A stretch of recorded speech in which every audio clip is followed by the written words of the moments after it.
upload nanti saya record. Oke, kalau gitu Assalamualaikum warahmatullahi wabarakatuh. Waalaikumsalam. Selamat siang semuanya yang terhormat Pak Wahyu Haji, Pak Donanta, Pak Adam. Makasih banget udah nyempetin waktunya nih buat datang ke sosialisasi mata kuliah spesial buat semester ganjil besok. Makasih juga nih buat semua teman-teman metal yang udah datang buat dengerin sosialisasinya.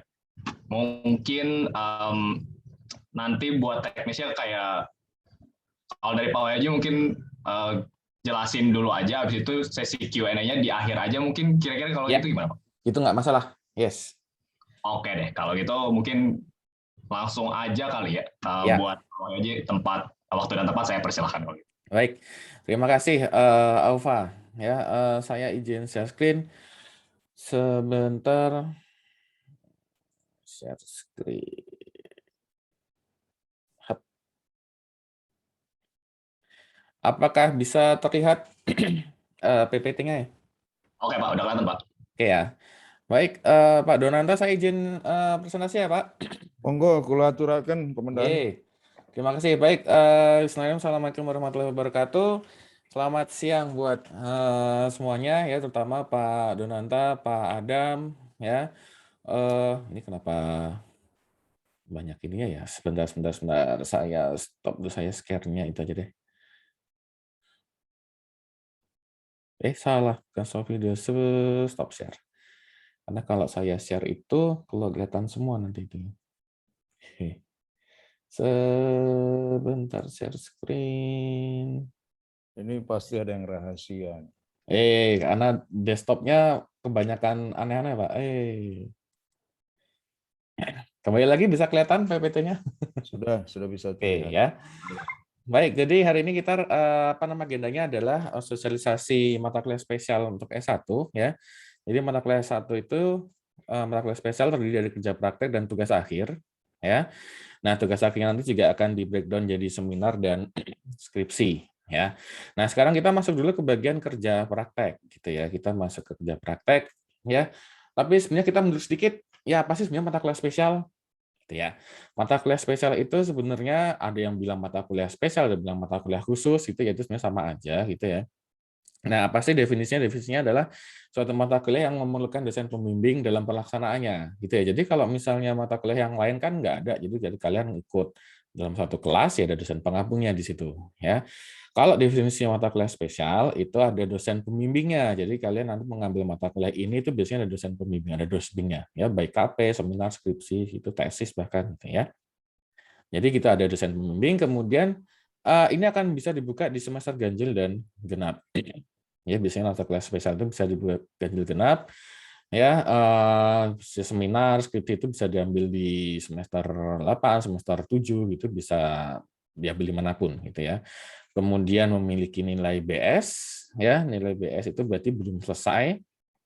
Ini dalam artian adalah dia itu kalau misalnya nanti belum seminar, belum sidang seminar atau belum sidang skripsi, ya dia nanti nilainya BS, bukan E, bukan C gitu ya, dia akan BS. Nah, BS ini biasanya memang tidak akan tidak akan diperhitungkan di IPK ya. Jadi nggak usah terlalu khawatir kalau memang belum sidang ya BS. Tapi dia akan ya istilahnya kalian jadi cuma rugi aja gitu sudah ngambil mata kuliahnya tapi jadi belum ujian gitu kan ya. Ya. Nah, untuk jenjang S1 biasanya ada kerja praktek, seminar skripsi, ya, kemudian jenjang S2 itu ada seminar proposal, publikasi ilmiah dan tesis. Ya, kita lihatnya di kerja praktek, seminar dan skripsi dulu aja. Pertama, kerja praktek. Ya, kerja praktek itu adalah kegiatan untuk mendapatkan pengetahuan dan pengalaman praktis di lapangan berdasarkan basic engineering knowledge yang telah dipelajari. Ya. Kata kuncinya adalah kalian sudah belajar basicnya, kemudian kalian mempraktekkan. Ya, jangan sampai nanti kalau misalnya belum dapat mata kuliahnya kalian mau copy tentang itu, belum dapat mata kuliah apa misalnya korosi gitu, terus kalian mau copy tentang korosi ya, yang mau dipraktekkan apa gitu kan ya, kan namanya kerja praktek gitu. Ya, jadi itu tolong diperhatikan ya, yang mau dipraktekkan, mau di-KP-kan itu yang sudah dipelajari. Ya, nah ini pertama-tama, kalian biasanya perlu surat pengantar ya dari departemen. Itu surat pengantar bisa didapatkan dengan mengisi form ya. Syaratnya apa? Syaratnya adalah kalau jumlah SKS yang diperoleh plus jumlah SKS yang sedang diambil itu lebih dari atau sama dengan 100 ya. Waktu mengajukan formnya ini Mas Isa belum ngambil KP ya, belum ngambil KP di IRS ya. Ya, jadi nanti akan saya lihatkan apa namanya simulasinya. Formnya di mana? Formnya ada di Metal UIACID. Ya, di bagian form ada. Ya, contohnya seperti ini. Jadi kalian sekarang misalnya semester 6 misalnya ya, misalnya saja ini yang normal ya. Karena KP itu kan dari semester 7 ya. Misalnya kalian adalah semester 6, sedang jalan semester 6 ya. Di semester 1, 2, 3, 4, 5 itu kalau ini saya ambil dari kurikulum itu jumlahnya seperti ini 18, 19, 19, 18, 20 ya. Nah, dari semester 1 sampai semester 5 itu kan kalian sudah mendapatkan 94 ya. Di semester 6 yang sedang berjalan misalnya nih ya, itu kalian mengambil 19 ya. Maka kan total yang sudah didapat itu 94, yang sedang diambil itu 19 gitu kan ya. Maka total 94 plus 19 kan 113 ya, sehingga karena total yang didapat dan yang diambil itu lebih dari 100 ya, udah boleh nih mengajukan surat permohonan pengantar KP ya, dan biasanya KP-nya akan dilaksanakan di libur antar semester ya. Libur antar semester 6 dan semester 7 ya, di sini KP-nya. Nah, di semester 7-nya baru mengambil mata kuliah KP-nya. Ya. Kenapa harus mengambil mata kuliah KP ya? Kan dari sini waktu di semester 7 ini kalian akan sidang KP bareng dosen pembimbingnya dan nilainya akan masuk di sini. Ya. Ini yang normal gitu ya kalau misalnya memang mengambil KP di semester 7. Ya. Kalau misalnya nih sekarang misalnya semester 5 tapi udah mencapai 100 ya. Misalnya semester 1, 2, 3, 4 ngambilnya 20, 20, 20, 20, kan udah 80 gitu kan ya. Di semester 5 ngambil 20, jadi kan totalnya 100. Ya nggak masalah, bisa aja. Ya, bisa aja mengajukan apa namanya pengantar KP, nanti KP-nya akan dilaksanakan di libur antar semester 5 dan 6 di sini gitu ya. Kemudian KP-nya sendiri, IRS-nya dia akan diambil di semester 6. Itu nggak masalah. Ya. Intinya adalah jumlah yang sudah didapat plus jumlah yang sedang diambil di semester berjalan itu lebih dari 100 atau minimal banget 100. Ya. Nah, ini nanti akan mengisi formnya seperti ini jadinya. Jadi kan saya kasih nanti saat permohonan itu 94 SKS, yang diambil saat semester berjalan ini 19, total minimal 100 ya, kemudian bisa diajukan. Ya, kemudian kapan mau KP-nya? Nah, terserah gitu ya, tapi tolong disesuaikan dengan jadwal libur semester gitu ya. Ini saya ambil contoh di semester depan ini ya, ini 25 Desember sampai 25 Januari ini kenapa seperti ini? Ini dasarnya adalah pasti dari kalender akademik. Ya, kalian pasti sudah dapat kali ya dari IMET atau dari mana gitu sudah ada kalender akademik ya. Kita lihat aja ya. Di kalender akademik itu periode ujian akhir semester itu 20 sampai 24 Desember. Ya, sama hanya seminggu, saya kurang tahu juga sih. Biasanya UAS itu biasanya 2 minggu gitu ya. Tapi kenapa ini hanya seminggu? Ya ini semester ganjil saat ini ya. Berarti kalau gitu kan kelar UAS 24. Ya, berarti boleh mulai tanggal 25, walaupun 25 tanggal libur sih, nggak mungkin juga gitu ya. Tapi intinya secara apa namanya izin boleh tanggal 25 sampai awal kuliah semester depan, gitu semester depan semester genap, gitu ya. Biasanya kalau di semester genap itu mereka biasanya semester genap itu mulai di awal Februari gitu ya atau di akhir Januari ya. Ya kita belum tahu. Nah, biasanya sih ya kita kan KP itu biasanya cuma sebulan ya. Jadi kalau misalnya izinnya dari tanggal 27 Desember ya sampai tanggal 27 Januari gitu kan ya. Di situ. Ya, jadi tolong disesuaikan juga kapan periode ujian akhirnya selesai. Setelah ujian akhir biasanya akan libur, dan di situ liburnya boleh ngambil KP. Ya, jadi disesuaikan di situ. Ya, jadi syarat pertama adalah jumlah SKS-nya. Ya, kemudian yang kedua adalah tolong dipertimbangkan waktu jadwal KP-nya. Ya. Oke, kemudian setelah ngambil KP nanti melaksanakan KP, bikin laporan dan lain sebagainya, ya. Setelah itu kan kalian akan melakukan ujian kerja praktek, ya. Ujian kerja praktek itu biasanya dilakukan di depan dosen pembimbing, yaitu langsung aja dikoordinasikan langsung dengan dosen pembimbing. Jadi kalau KP relatif nggak perlu bikin undangan dari DEP dan lain sebagainya sih ya, langsung aja ngomong dengan dosen pembimbing KP karena kan yang menguji langsung dosen pembimbingnya, ya. Kemudian soft copy laporan, biasanya kalian bikin laporan, ya itu silakan ke sekretariat departemen setelah disetujui pembimbing lapangan dan dosen penguji. Jadi gini, ini yang agak penting adalah laporan KP itu paling tidak minimal banget itu harus sudah ditandatangani oleh oleh pembimbing lapangan, ya. Pembimbing lapangan dari tempat kalian KP. Kenapa? Karena kan waktu kalian KP di laporan itu kan pasti ada data-data ya, data-data mengenai perusahaan tempat KP ya. Nah, kita nggak tahu apakah data-data itu konfidensial atau tidak ya, tapi yang paling tidak kalau misalnya pembimbing lapangan sudah tanda tangan, berarti pembimbing lapangan sudah approve bahwa data-data itu bisa keluar gitu. Kita nggak mau kalau kita tiba-tiba nanti di sue gitu ya, tiba-tiba dituntut loh ini datanya prudensial bla bla gitu ya. Itu akan lebih aman kalau pembimbing KP, pembimbing lapangan di tempat KP-nya sudah tanda tangan sehingga ya sudah approve gitu ya bahwa data-data yang ada di laporan KP itu sudah bisa keluar ya. Nah, biasanya juga dosen penguji tanda tangan setelah ujian KP-nya ya setelah selesai nanti tinggal dikirim aja ke email ini. Ya saat ini masih email inilah ya. Masih email tugas akreditologi ini. Ya ini yang handle Mbak Suci gitu ya. So, jadi ini kurang lebihnya runtutannya ya. Jadi kalau sudah mencapai minimum SKS untuk melakukan kerja praktek, cari aja dosen pembimbingnya langsung ya. Dosen pembimbing KP ini tidak dibagi ya dari departemen ya, beda dengan seminar dan skripsi gitu kan ya. Jadi dosen pembimbing KP ini dibebaskan ya, kalian tinggal cari aja sesuai dengan bidang yang kalian ambil di lapangan kerja prakteknya gitu ya. Kalian KP mau di bagian pengecoran ya mungkin cari dosennya pengecoran ya. Kalian KP-nya di bidang polimer atau di bidang casting di bidang korosi ya cari dosen yang sesuai ya. Ya, setelah oke, nanti kalian mengajukan surat permohonan KP ya, ngisi form tadi, karena di form tadi juga perlu ada tanda tangan dari dosen pembimbing, ya. Kemudian kalian melakukan kerja praktek, ya. Kemudian setelah melakukan kerja praktek, nulis laporannya, ya, bikin laporannya.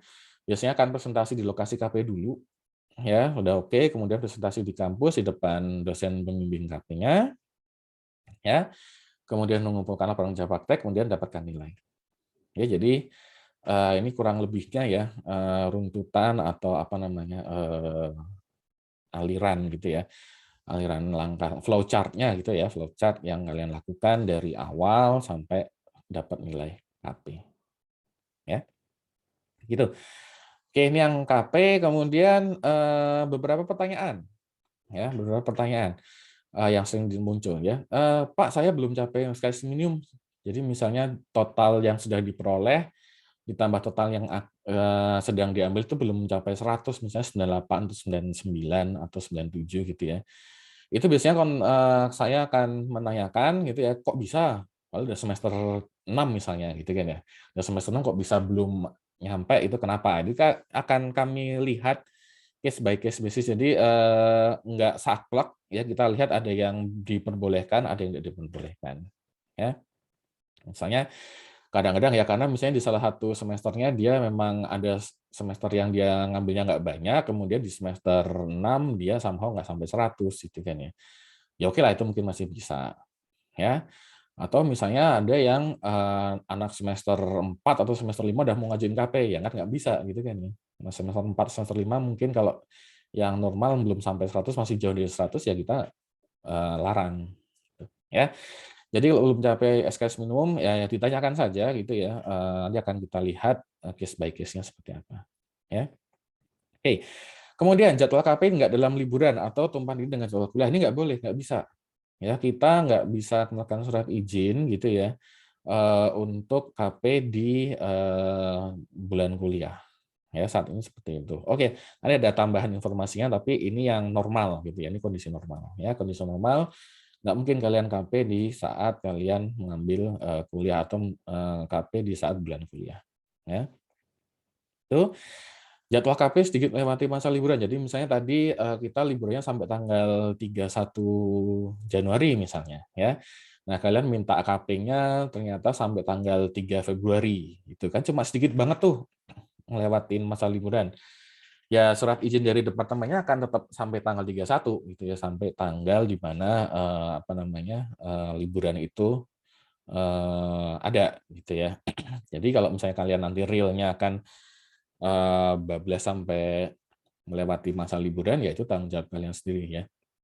Maksudnya dalam artian adalah kalau berarti nanti kan akan ada bentrok dengan kuliah dan lain sebagainya, itu tolong bisa di apa namanya handle sendiri gitu ya. Gitu. Kemudian saat permohonan KP ditolak, ya ini berarti kan harus bikin baru ya. Harus bikin baru, ya udah tinggal dikoordinasikan saja dengan koordinator mata kuliah spesial. Juga tolong ngomong ke dosen pembimbing ya kalau KP-nya ditolak gitu. Jadi jangan ada beberapa kasus gitu ya. Jadi misalnya kalian pertama KP-nya di bidang misalnya casting, kemudian kalian ke Pak Donanda misalnya karena bidang casting. Somehow ditolak, terus kalian pindah ke perusahaan lain gitu ya, perusahaan lain yang bukan casting, tapi kalian nggak bilang nih sama ke Pak Donanda misalnya. Nah, waktu mau sidang ya, Pak Donanda bingung loh, bukannya kamu tuh dulu tadinya mau ke perusahaan casting, gitu kan ya? Terus, oh iya Pak, nggak jadi karena ditolak kita pindah gini-gini. Tapi mahasiswanya nggak ngomong nih sama dosen bimbingnya. Nah, itu ada kasus, ada yang fine-fine aja, tapi ada juga yang tolak gitu. Jadi ada juga yang dosennya jadi nggak mau untuk menyidang, gitu ya. Jadi tolong koordinasikanlah kalau ada perubahan tempat KP, perubahan bidang atau topik, itu tolong koordinasikan. Ya, jangan jangan di belakang gitu ya, di belakang tiba-tiba selesai semuanya, tinggal Pak saya mau sidang gitu, jangan kayak gitulah. Ya. Apakah boleh mengajukan lebih dari satu permohonan KP bersamaan? Nggak boleh, ya karena nanti yang satu kalau diterima dua-duanya gimana? Gitu kan ya. Ya, ya kalau diterima dua-duanya terus salah satu mengundurkan diri dan di perusahaan yang kamu mengundurkan diri itu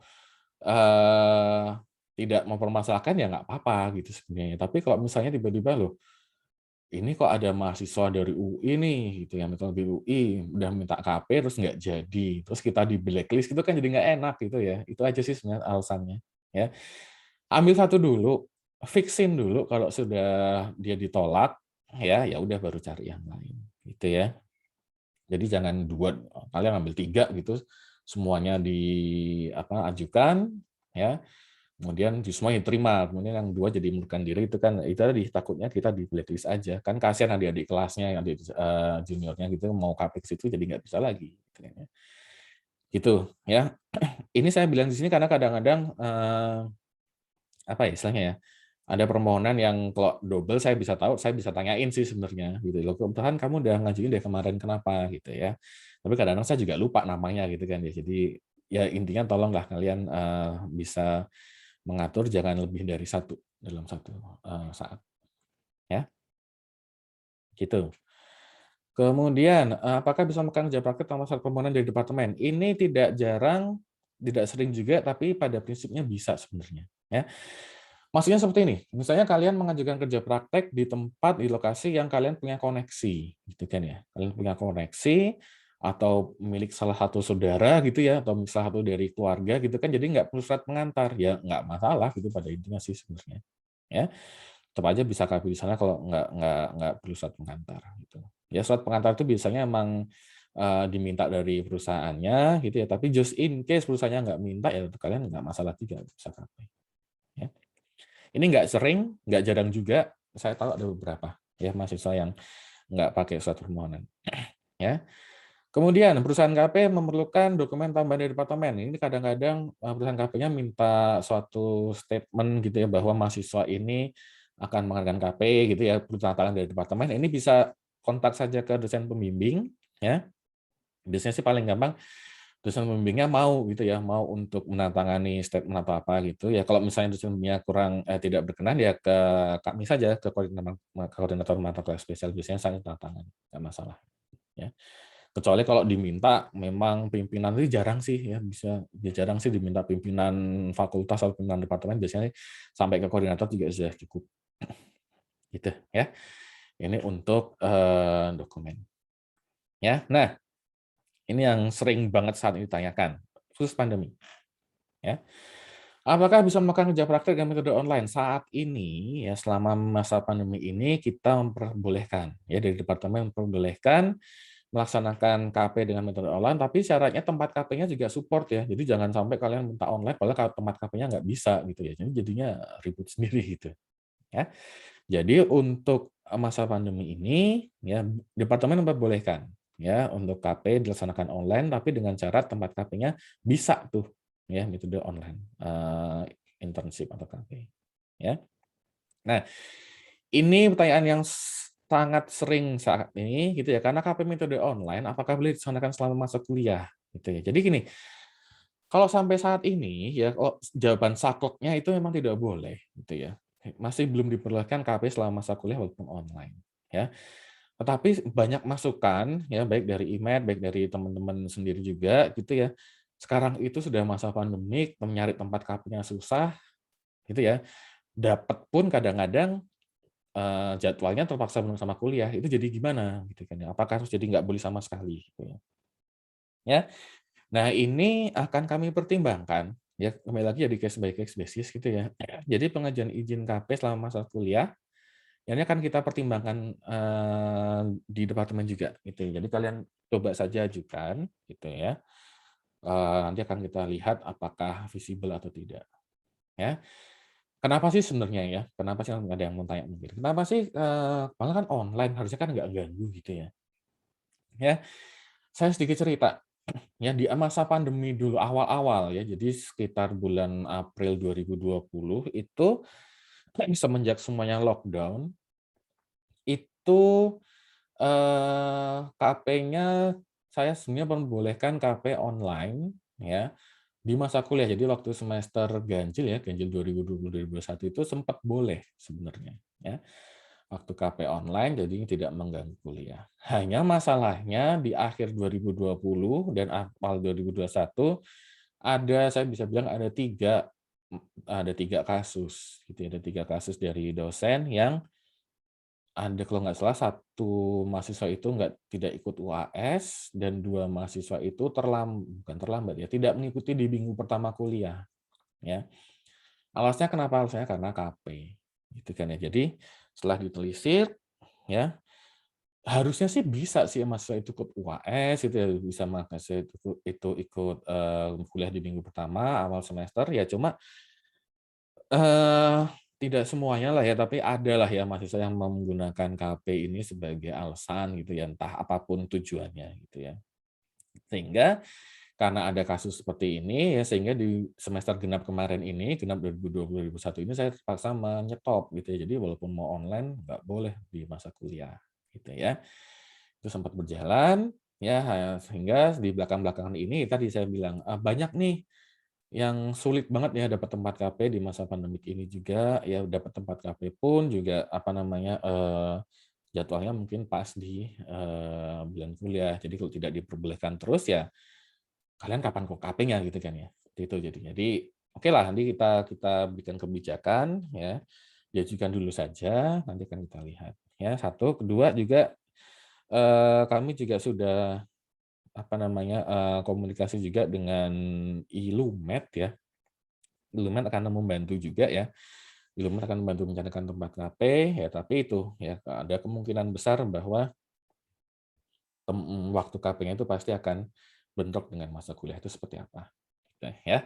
Jadi dari 2 itu, ya nanti akan kita lihat apa namanya, bagaimana nanti kebijakannya, ya untuk KP selama pandemi ini, ya. Itu yang KP. Ya kemudian reminder sedikit ya, untuk yang ngambil KP di semester ini, di semester ganjil ini, tolong nanti setelah, mulai, kuliahnya, tolong dimasukkan nama dosen pembimbingnya ke dosen pembimbing KP-nya di Siak-NJ gitu ya. Karena kalau nama dosen pembimbingnya nggak masukin ke Siak-NJ, nanti dosennya waktu kalian sudah sidang KP jadi nggak bisa masukin nilai gitu ya. Ya, ini pengingat saja. Ya, yang sudah punya dosen pembimbing, yang sudah mau sidang, berarti kan sudah melaksanakan KP ya. Di semester ini tolong masukkan nama dosen pembimbingnya di Siak-NJ, ya.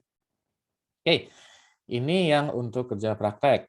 Ya, tambahan, magang itu ya. Magang itu sekarang jadi agak rumit, ya.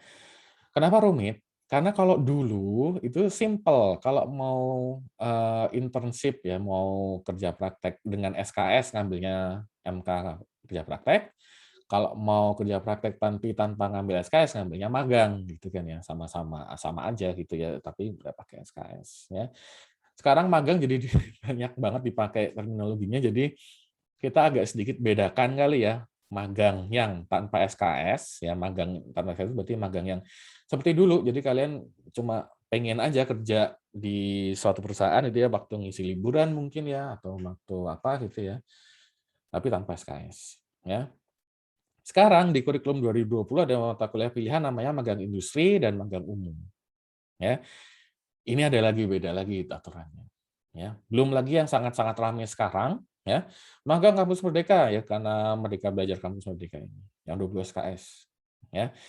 Jadi ini tolong nanti agak apa ya istilahnya, agak dibedakan, jadi jangan ngomong magang dong, magang yang mana, takutnya kami dari departemen agak bingung, kalian refer-nya ke yang ini, apakah yang ini, apakah yang ini. Gitu, ya. Kita lihat satu-satu sedikit, ya. Nah, magang tanpa SKS itu apa namanya, magang tanpa SKS itu adalah magang yang nggak pakai dosen pembimbing, ya. Karena nggak pakai dosen pembimbing berarti apa namanya, nggak ada ujian, nggak ada laporan magang, durasinya terserah, gitu ya. Itu adalah magang tanpa SKS. Ya, tapi just in case kalian biasanya walaupun magang tapi kalian perlu surat pengantar ya bikin aja. Ya ada kok formnya di apa namanya, di website. Ya, jadi magang tanpa SKS adalah magang yang nggak pakai SKS, ya. Permohonan magangnya bisa aja dengan isi form magang, ya biasanya hanya kalian tanda tangan tanpa dosen pembimbing. Durasi magang tidak dibatasi, ya serah mau sebulan, mau 2 bulan, mau 2 minggu, mau seminggu, mau 6 bulan, gitu ya, tergantung dari apa namanya, kalian maunya berapa bulan. Tapi ingat, ya jadwal magang tidak boleh mengganggu jadwal kuliah. Jadi kalau kalian magang tapi pas kuliah, ya nggak boleh, gitu ya. Saya nggak bisa ngasih izin juga, kami nggak bisa ngasih izin, ya. Ini tuh biasanya dilakukan kalau untuk mahasiswa yang semester atas itu ya, yang sudah hanya tinggal skripsi saja gitu. Jadi di semester berapa, semester 8 misalnya dia benar-benar cuma ngambil skripsi, ya dan skripsinya pun sudah relatif agak kelar, dan itu biasanya banyak nih mahasiswa tingkat atas yang ngambil magang, ya.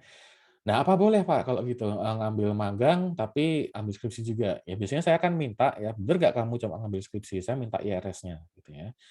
Saya minta IRS kamu, jadi kamu menunjukkan, "Ya cuma ngambil skripsi." Ya udah kalau itu skripsi kan ya oke lah bisa diatur waktunya gitu ya. Ya, gitu. Ya jadi nggak boleh magang jadwal kuliah, tidak memiliki SKS ya, tidak memerlukan dosen pembimbing, tidak diajukan membuat laporan magang. Ya, ini yang magang yang dari dulu kita kenal gitu ya istilahnya. Ada KP yang pakai SKS, ada magang tanpa SKS. Nah, sekarang ada lagi nih, magang industri atau magang umum, ini ada yang di kurikulum 2010. Ini adalah di mata kuliah pilihan, ya. Ini bobotnya 6 SKS.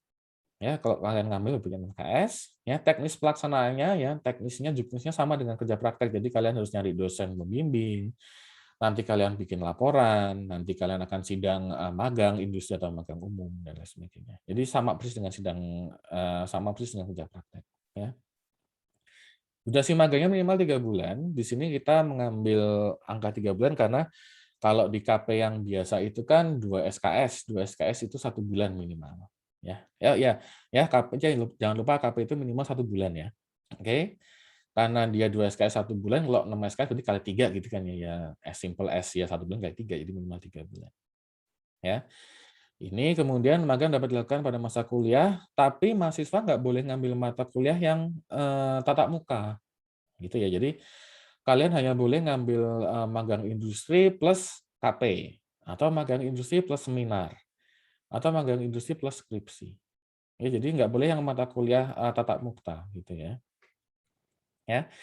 Jadi kalau bisa dibayangin aja, boleh aja kok sebenarnya kalau magang industri misalnya ya jadi di semester 5 gitu misalnya atau semester 6, kalian ambilnya magang industri plus KP. Jadi kalian perlu sekalian kerja di tempat kerja praktiknya sekalian langsung 4 bulan gitu ya, nggak masalah gitu, ya. Kemudian, seminar, jadi ngambil magang industri plus seminar. Ya nggak masalah juga gitu ya. Hanya seminar saja ya gitu ya, atau hanya skripsi saja gitu. Jadi boleh di sini, ya. Nanti setelah ini kalian akan, ujian, ya ujian magang industri atau ujian magang umum ya, tapi tolong jangan dianggap jadi gini, kalau ujian KP itu relatifly tidak terlalu berat lah saya bisa bilang. Ya. Tapi kalau magang industri atau magang umum 6 SKS ini, ya kalian bayangkan 6 SKS nggak akan semudah itu kalian akan, sidangnya gitu ya. Biasanya, nah pertanyaan itu lebih ke arah komprehensif gitu ya. Ya bisa dibayangkan lah, kalau skripsi aja cuma 4 SKS gitu ya, magang ini 6 SKS, berarti kan harusnya lebih berat daripada skripsi, gitu ya. Jadi jangan dianggap enteng juga gitu ya untuk mengambil ini. Ini mata kuliah pilihan, ya. Nah, terakhir adalah yang ini nih. Ini juga masih apa namanya, kita rancang bener-bener gitu ya. MBKM magang kampus ini, magang kampus pendidikan ini kan disetarakan 12 SKS-nya. Ini adalah aturan dari Kemendikbudristek atau ya pokoknya dari Pak Menteri gitu ya. Bobot ini akan diserahkan 12 SKS. Ya, nah teknisnya ini kalau nggak salah beberapa juga sudah melakukan sekarang ya, tapi juknis teknisnya sendiri nanti akan kita sudah buatkan ya. Kita kemarin, saya bisa bilang dosen kemarin sudah rapat di tanggal 16 Agustus ya untuk merancang ini, ya. Nanti juknisnya akan ada edarannya gimana sih sebenarnya step by step-nya, ya, apa yang harus dilakukan, gitu ya. Kemudian nanti bagaimana sih transfer kreditnya itu nanti akan lebih detail di situ, ya. Saya tidak bisa mendahului, gitu ya. Jadi nanti akan dalam waktu relatif dekat lah, ya. Jadi kan kalau saya bisa cerita sedikit, ini kan kalian mencarinya tempat magang ini di mana? Di CIL ya, kalau nggak salah ya. Gitu kalian dapat mencari tempat, kemudian biasanya sih kalian akan lapor ke departemen, ya ke PA sebagai dosen pembimbingnya, nanti akan dilihat ya seperti apa topiknya, seperti apa namanya, jenis kerja prakteknya. Nanti juga akan dilihat, apakah nanti 20 SKS-nya ini bisa, blok 12 SKS bagi pilihan atau bisa mata kuliah lain yang diakui dari salah satu dari 12 SKS, ya itu nanti akan lebih dijelaskan lagi gitu ya, melalui surat edaran departemen, ya. Insya Allah sih nggak akan terlalu lama lagi ya, untuk, surat edaran ini karena sudah dirapatkan sejak minggu lalu, ya. Oke, itu kerja praktek, saya lanjut dulu ya ke bagian, tugas akhir, ya nanti pertanyaan akan diumumkan di belakang aja, ya. Nah, tugas akhir itu adalah kalau dia satu ya ada seminar, deskripsi. Ya, nah sekarang masalahnya ada batasan bimbingan dosen per semester, ya. Dan ini kalau kalian lihat dari sosialisasi yang tahun kemarin, dia turun ya. Kalau tahun kemarin itu boleh 14, satu dosen itu boleh membimbing 14, ya. Sekarang hanya boleh membimbing 10 maksimal, gitu ya. Nah, 10 mahasiswa ini bisa terdiri dari 10 semuanya S1 itu boleh, ya. Atau maksimal 8 S2, jadi 8 S2 plus 2 S1 itu juga nggak masalah. Tapi S2-nya nggak boleh 10. Nggak boleh 10 tuh S2 semua, gitu ya. Itu 8 maksimal 8 S2, 2 S1. Ya, atau maksimal 6 S3, sisanya boleh disebar 6 S3, 2 S2, 2 S1 juga nggak masalah. Tapi nggak mungkin ya dia salah dosen 10 mahasiswa S3. Ya, jadi kombinasinya adalah dari seperti ini, ya. Nah, sehingga nanti jangan apa namanya terlalu kaget kalau misalnya ada dosen yang sudah kepenuhan gitu ya, loh kok S1-nya belum sampai 10 kok sudah bilang penuh gitu kan ya. Ya mungkin beliau menghandle S3 yang lumayan banyak kan S3 itu kan apa istilahnya ya, waktunya itu kan cukup lama ya. Jadi dari awal S3-nya itu ke satu dosen sampai S3 itu lulus itu kan cukup lama. Jadi bisa saja jadi ada dosen yang sudah punya 4 mahasiswa S3 dan nggak punya S2 gitu ya. Jadi mahasiswa S1-nya cuma tinggal sisa 4 misalnya. Ya.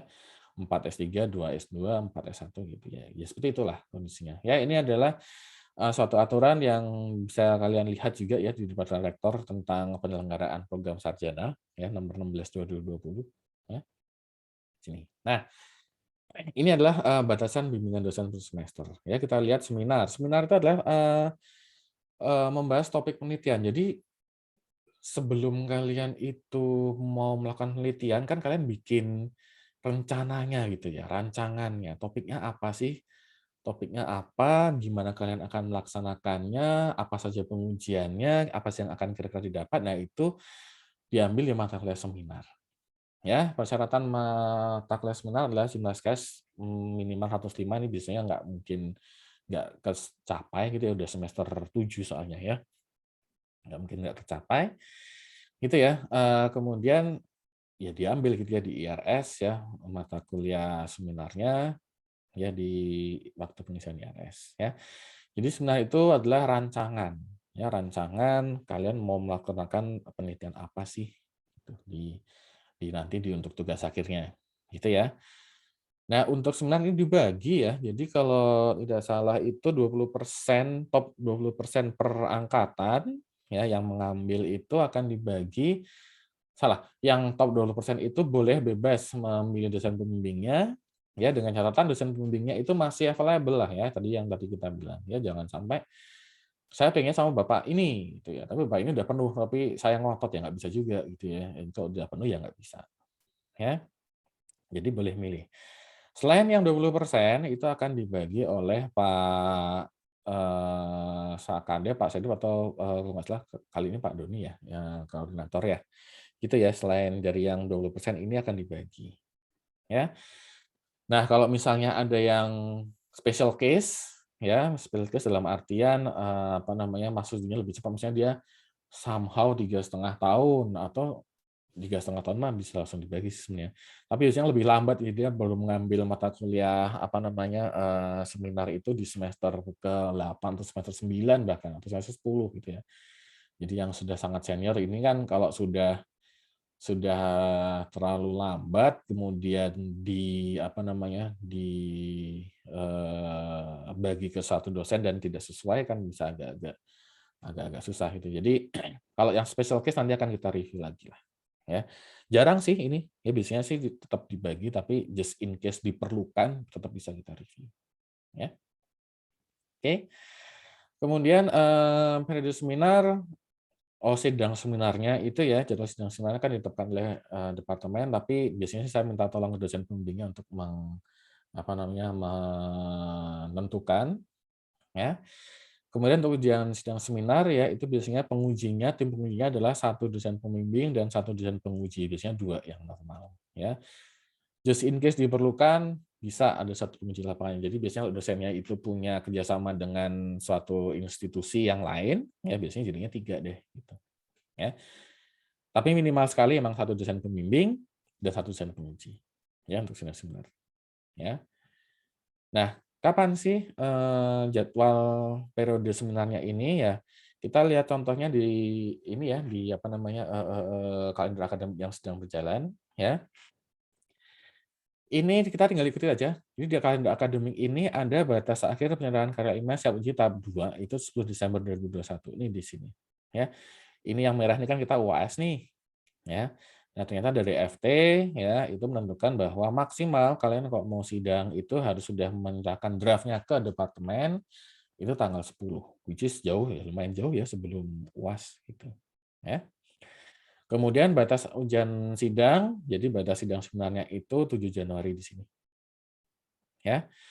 Nah, untuk seminar kita masih sangat menyarankan ikutin aja ini, gitu ya, ikutin panduan ini ya, walaupun nanti kalau misalnya kepepet banget gitu ya, ujian sidangnya boleh sih agak, molor ke minggu yang ini, karena kan kalau seminar belum ikut yudisium ya, belum ikut untuk sidang yudisium yang penentuan, apa namanya, penentuan kelulusan, jadi boleh agak molor sedikit, ya. Tapi sangat disarankan, ya ikutin aja dari si, apa namanya, kalender akademik ini, ya. Maksimal tanggal 10 ya, berarti buat teman-teman yang ngambil seminar ya, maksimal tanggal 10 sudah harus menyerahkan draft, tanggal 7 maksimal sudah harus, ujian sidang seminar, ya. Nah, apa yang harus dilakukan, ini saat ini tahapnya masih seperti ini, ya jadi, soft copy draft yang sudah ditandatangani pembimbing, jadi artinya adalah yang sudah ditandatangani pembimbing itu adalah, salah satu syarat karena itu menandakan bahwa draft itu sudah final, gitu ya. Ya, jadi jangan karena aku buru-buru banget, "Ini tanggal 10 nih, tanggal 10 ya maksimal banget ngumpulinnya," harus kalian, draft apa aja yang belum jadi langsung dikumpulin, jangan kayak gitu, ya. Harus sudah di draft yang sudah ditandatangani pembimbing, ya, itu menandakan bahwa draft itu sudah final, ya. Kemudian ada formnya di apa namanya, laman ini ya, Bitly ini, ya kalian upload, ya.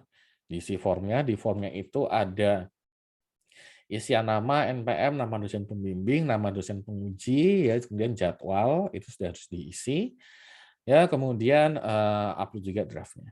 Ya, ini yang harus dilakukan nanti setelah kalian upload, nanti akan kita lakukan ini, ya. Kalian tinggal sidang, ya. Oke. Kemudian, nah itu sidang seminar ya, mata kuliah seminar. Kemudian yang berikutnya adalah skripsi. Ya. Skripsi kalau kita lihat definisinya adalah satu mata pelajaran yang wajib diikuti yang merupakan penerapan ilmu yang telah didapatkan. Jadi kalau tadi seminar itu kalian sudah apa istilahnya ya, menentukan rencananya, ya skripsi ini kalian mempresentasikan hasilnya. Ya. Di sini kalian presentasikan hasil dari penelitiannya, ya kemudian nanti akan ditanyakan, ya ditanyakan tentang hasil tersebut dan kalian harus bisa defense, ya bisa mempertahankan sesuai dengan ilmu yang kalian sudah dapat. Ya, ini adalah mata kuliah skripsi. Ya, untuk melengkapi persyaratan mulai kedarjatan dalam bidang teknik. Inilah ya. Oke, kemudian ini persyaratnya sebenarnya cuma ya saya bilang ya udah seminar sama skripsi mah biasanya hampir pasti sudah masuki syarat gitu ya. Kemudian telah melaksanakan dan menyelesaikan seminar proposal, seminar. Oh jadi gini, mata kuliah seminar dan mata kuliah skripsi itu tidak boleh diambil bersamaan sebenarnya. Ya, jadi nggak boleh nanti semester 7 kalian langsung ngambil seminar dan langsung ngambil skripsi, itu nggak boleh. Ya, seminar dan skripsi itu harus diambil di semester yang berbeda, ya. Tetapi, ya misalnya kalian di semester 7 sudah ngambil mata kuliah seminar, tetapi karena satu dan lain hal, ya mungkin memang belum selesai, belum jadi itu perencanaannya gitu ya. Jadi kan kalian belum sidang tuh, jadi masih BS. Nah, kalau dalam hal seperti itu nanti di semester 8 itu boleh mengambil seminar plus skripsi, ya. Jadi intinya nggak boleh ngambil seminar dan skripsi itu di pertama kali ngambil di satu semester bersama itu nggak boleh, ya. Ambil seminar dulu, kalau belum selesai semester depan ngambil seminar, ya kalau idealnya sih semester depan seminar doang gitu ya, semester depannya lagi baru skripsi. Cuma ya oke lah, kami masih bisa semester depannya itu seminar plus skripsi. Ya, tetapi dalam pelaksanaannya tolong karena ini hanya sekedar asas kepatutan saja sih ya. Jadi jangan sampai lah seminar sama skripsi itu sidangnya di waktu yang berdekatan. Ya, karena ingat tadi ya definisinya sendiri seminar itu adalah rencana penelitian, skripsi itu adalah hasil penelitian. Ya, nggak mungkin kan dari rencana ke hasil kalian dapatkan dalam waktu 1 bulan gitu ya. Itu ya. Jadi kalau misalnya terpaksa mengambil seminar dan skripsi ke dalam 1 semester, ya sebenarnya di awal semester lah gitu ya. Begitu mulai mulai masuk masa kuliah, lakukan sidang seminar, ya nanti di akhir masa kuliah lakukan sidang skripsi. Tapi ingat nggak boleh waktu pertama kali nggak boleh ngambil bareng-bareng. Ya. Untuk ujian sidang skripsi ya itu dari timnya adalah satu dosen pembimbing dan dosen penguji. Ya. Dosen penguji ini biasanya satu dari topik yang mirip, satu dari KI yang sama, satu dari KI yang berbeda. Ya. Kemudian apabila ada dan diperlukan bisa ditambah satu penguji lapangan. Ya, ini adalah tim sidang skripsinya. Kemudian ini biasanya waktu sebelum online sih ya, itu biasanya kalian itu sebelum sidang skripsi itu sudah harus ngikutin sidang seminar mahasiswa yang lain gitu ya. Minimal 5 kali dengan begitu tanda tangan ketua sidang seminarnya. Ya, tapi saat ini tidak dilakukan, ya tidak kewajiban ini nggak ada saat online. Ya, tetapi saya bisa bilang sidang seminar itu terbuka ya. Jadi kalau misalnya paling sering itu kalau dosen A itu punya satu grup riset 5 mahasiswa, biasanya waktu seminar 5-5 itu pasti bareng-bareng dan bisa ditonton, gitu ya. Dan boleh juga ditonton dari mahasiswa yang lain, ya seperti itu, ya untuk yang skripsi, ya. Nah ini misalnya, jangan sampai sih ya, misalnya kalian sidang skripsi, tapi somehow di justifikasi kalian belum bisa sebenarnya, jadi jawab pertanyaannya nggak bisa, mungkin ya menjelaskannya kurang jelas gitu ya. Jadi misalnya dinyatakan gagal sidang atau gagal ujian skripsi, ya itu baru boleh mengajukan permohonan sidang ulang lagi minimal 1 bulan, gitu ya. Karena kita menganggap kalau kalian sidang skripsinya gagal, itu berarti kan ada sesuatu yang basic ya, dasar ya, yang harus diperbaiki. Itu nggak boleh, pasti nggak mungkin kalau berdekatan. Misalnya kalian sidang hari ini, hari Jumat, gitu ya. Nggak lulus ya, dibilang dari pengujinya nggak lulus nih, belum lulus, belum bisa, masih gagal itu. Kalian ngajuin lagi hari Senin minggu depan, itu nggak bisa. Gitu ya, karena dalam waktu 2 hari nggak mungkin memperbaiki suatu hal yang krusial sebetulnya. Jadi jeda paling cepat 1 bulan. Ya, jadi tanggal 26, 27 Agustus gagal, ya berarti kalian baru bisa mengajukan lagi 27 September. Ya, tolong ini dipertimbangkan juga, ya berarti jangan mepet-mepet sama yudisium gitu ya. Ya. Ini jarang sih sebenarnya ya, jarang banget ya, karena ini kan berarti sudah sangat jelek sekali gitu ya. Biasanya kalau yang paling jelek pun dapatnya A- aja gitu ya, tapi kalau dia sampai dibilang gagal ya jarang sih. Ya. Tapi tolong dicamkan saja gitu ya, biar nggak terlalu bingung. Nah, jadwal ini agak susah. Oke ya, ini biasanya kita agak sedikit berbeda dari yang disarankan dari fakultas ya untuk sidang skripsi. Kenapa? Karena mepet ya. Kita lihat lagi. Kalau di skripsi itu berarti kita juga memperhitungkan adanya yudisium ya. Yudisium 2 dan evaluasi putus di tingkat departemen itu akan dilakukan 10 Januari. Di sini nih 10 Januari. Ya. Kalau 10 Januari itu yudisium, nggak mungkin kalian sidang tanggal 7. Gitu ya. Tanggal 7 itu hari Jumat, gitu ya. Tanggal 7 baru sidang, ya, dan pengen lulus, ya. Tanggal 10 udah masuk yudisium, itu nggak mungkin.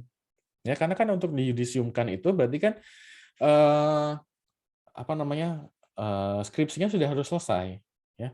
Sudah harus selesai dalam artian adalah sudah harus direvisi, sudah harus ditandatangani dari penguji dan pembimbing. Itu nggak mungkin ya dalam waktu singkat itu ya. Maka biasanya itu kita tarik mundur ya tanggal berapa sih yudisiumnya tanggal 10. Maka batas akhir sidang itu seminggu sebelumnya lah, tanggal 3 ini udah maksimal banget nih. Ya. Dalam artian adalah kalau misalnya tanggal 3 ini sidang dan perlu ada revisi, ada perbaikan, itu masih ada waktu seminggu gitu ya. Untuk memberikan waktu kalian supaya bisa direvisi, bisa ya kalau apa istilahnya ya, kepepetnya ada penguji yang minta uji ulang, bisa aja kan, gitu ya. Setelah itu penguji minta itu diuji ulang lagi deh, hasilnya kurang meyakinkan gitu ya. Itu kan masih ada waktu seminggu lah minimal.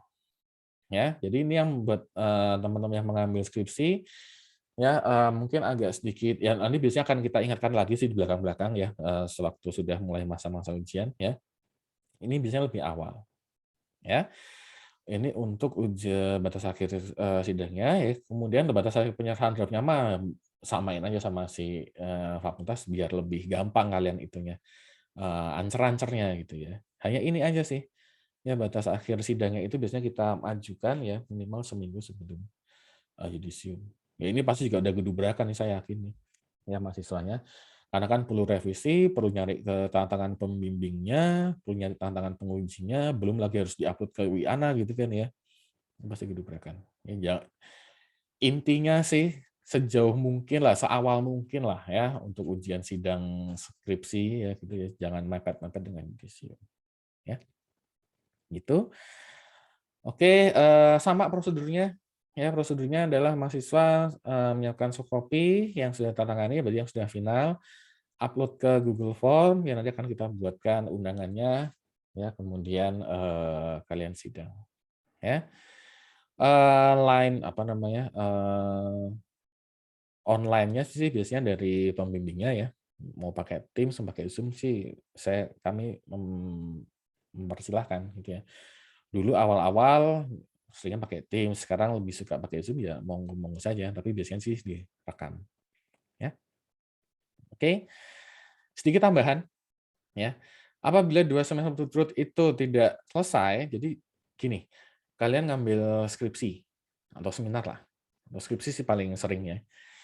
Di semester 8 ngambil skripsi, nggak selesai. Di semester 9 ngambil skripsi lagi, nggak selesai lagi. Ya, itu nanti akan kita tanyakan ke mahasiswanya, kenapa nggak selesai? Ya, kalau memang misalnya nggak selesai karena memang datanya belum lengkap atau memang nggak ada hambatan-hambatan lain, ya nggak masalah. Itu ya kami cuma menanyakan. Kenapa ini ada? Karena gini, ada kasus ya mahasiswa sama dosen pembimbingnya itu kurang apa ya, kurang kurang cocok, kurang klop gitu ya. Percaya deh kalau kalian sudah nggak klop sama topiknya atau nggak klop sama dosennya itu kalian pasti males-malesan gitu ya untuk ngerjain, ya. Nah, masalahnya kalian nggak enak nih ngomong-ngomong sama dosen pembimbingnya bahwa saya mau pindah gitu kan. Nah, itu akan kami fasilitasi gitu ya. Kalau misalnya memang, kalian merasa tidak cocok ya atau merasa tidak klop dengan, dosennya, ya setelah 2 semester berturut-turut ya, nanti akan kami tanyakan apakah perlu diganti dosen pembimbingnya gitu. Kalau perlu diganti ya nggak apa-apa, kita akan ganti. Kita akan fasilitasi lah, kita akan diskusikan dengan manajemen ya. Ini anak ternyata, mahasiswa ini ternyata kurang cocok, jadi malas-malesan gitu ya. Daripada berlarut-larut ya mending kita ganti ke dosen pembimbing lain, gitu kan ya. Tapi kalau misalnya memang enggak kok tidak ada masalah dengan dosen pembimbingnya, tetapi memang pengujian yang sulit atau ada hambatan lain, ya udah nggak apa-apa diteruskan saja ya. Kami hanya membantu untuk mengatasi kalau misalnya ada ketidakcocokan tadi, ya. Oke, gitu ya.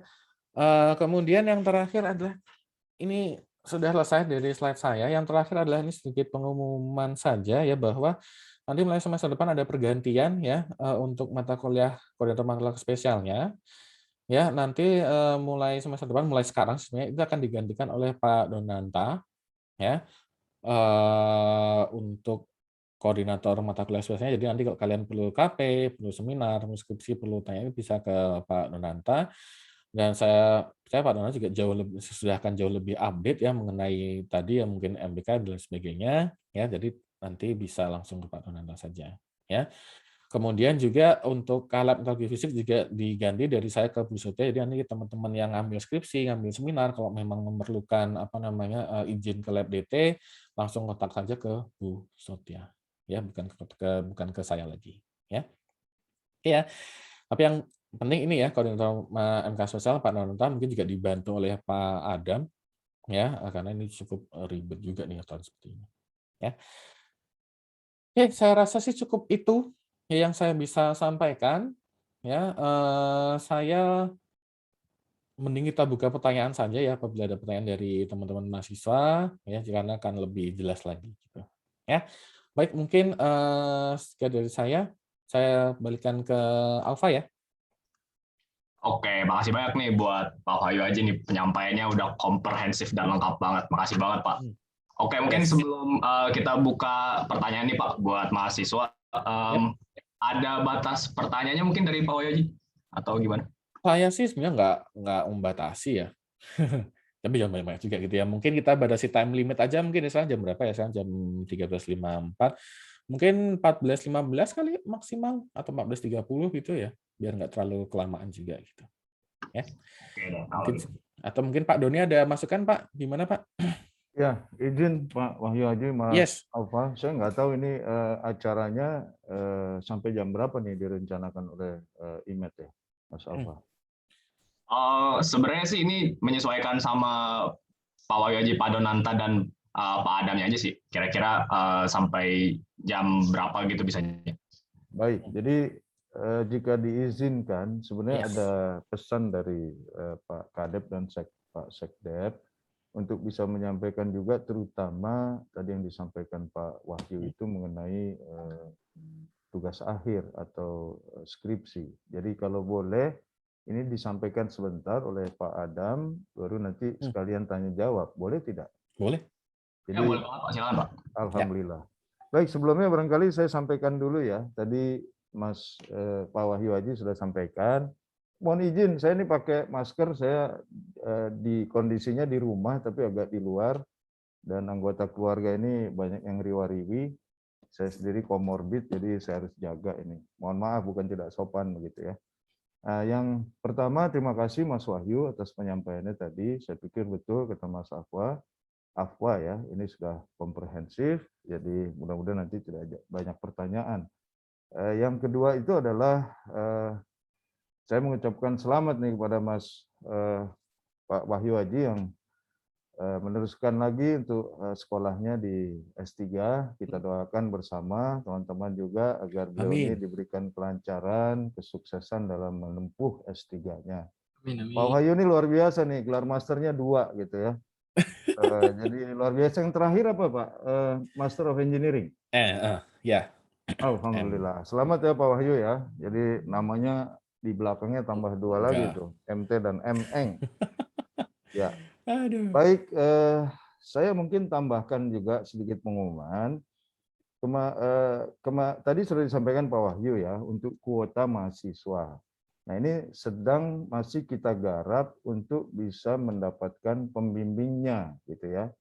Nah, sebenarnya kita ada link, nanti mungkin di akhir webinar ini kita bisa sampaikan, atau kalau ada WA, tolong disampaikan nanti Mas Afwa, supaya kita bisa kasih linknya, agar mahasiswa yang di luar 20% boleh memilih tadi sudah mendapatkan pembimbingnya. Jadi di situ ada kuota dosen yang masih kosong untuk membimbing mahasiswa untuk skripsi dan tugas akhir begitu ya. Kira-kira begitu Mas Afwa. Ada nanti ya WA grupnya ya. Atau saya sampaikan ke Mas Afwa saja linknya. Mungkin sebelumnya saya izin bertanya ya Pak. Ya. Selain 20% itu kan langsung diacak gitu ya Pak pembagiannya, betul nggak Pak? Sebenarnya tidak diacak, tapi itu privilege-nya manajemen DTMM untuk memilih dosen yang masih kosong. Jadi dosen ini kan sekarang juga sudah membimbing beberapa mahasiswa. Tadi disampaikan Pak Wahyu, ada yang membimbing S3, S2 masih belum selesai dari semester lalu. Nah, itu sudah diperhitungkan sehingga slot untuk membimbing S1-nya itu masih bisa ditambah berapa. Nah, ini yang akan dimasukkan oleh manajemen. Begitu Mas Afwa. Oh, oke Pak. Jadi kan dari hari kemarin tuh saya koordinasi sama Pak Nofrijon ya Pak. Ya. Beliau tuh kemarin itu ngabarin ke saya 20% topi PK yang bisa milih dosbing. Ya. Mereka udah saya infoin juga ke mereka bisa milih dosbing siapapun. Terus tadi pagi Pak Nofrijon tuh ngirim lagi ke saya list semua mahasiswa yang ngambil mata kuliah spesial itu udah ke plotting gitu Pak. Oh, sorry. Berarti linknya nggak perlu lagi saya bagikan. Sudah ada pembicaraan antara Mas Afwa dan Pak Nofrijon. Artinya, alhamdulillah kalau gitu nanti begitu itu sudah terbagi, nanti diumumkan oleh Pak Sekdep selaku SBA-nya DTMM untuk mengumumkan mahasiswa-mahasiswa yang pembimbingnya ini sudah ditetapkan oleh departemen. Begitu ya Mas Afwa ya? Ya Pak, dari yang plottingan yang Pak Nofrijon kasih juga udah saya share kok Pak ke semua mahasiswanya. Jadi baik semua kalau begitu. Jadi ini udah tahu sih Pak, dosbingnya siapa aja buat seminar nanti. Ya, artinya sudah clear nih ya Pak Mas Afwa ya. Ya. Baik, selanjutnya barangkali titipan Pak Kadep ya.